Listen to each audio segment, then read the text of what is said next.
Who joins us now in studio. And Tal, what is the Jordanian government's explanation for what it's doing? First, they're simply saying we cannot take in more refugees. Since the outset of the Syrian civil war back in 2011, according to unofficial numbers, Jordan has welcomed in more than 1.3 million Syrian refugees. The official numbers are around 650,000. That's according to the UN. Now, of course, it comes with a lot of economic ramifications, and Jordan is saying that the border crossing is closed. In fact, it was sealed back in 2014.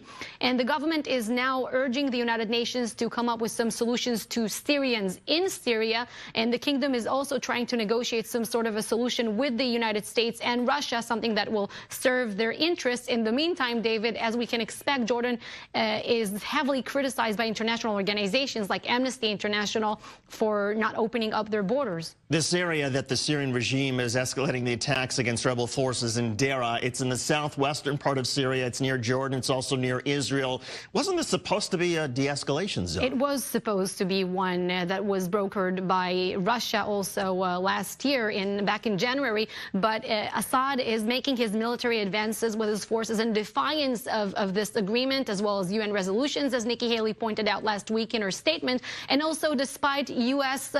State Department warnings of ramifications, of repercussions.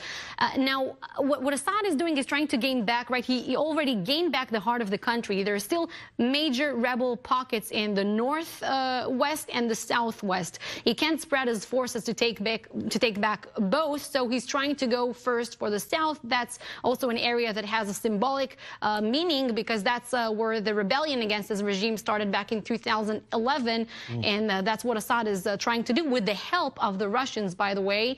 And that is also in defiance of the U.S. request from the Russians to try to restrain Assad over there. Tal Heinrich, I24NEWS correspondent and anchor.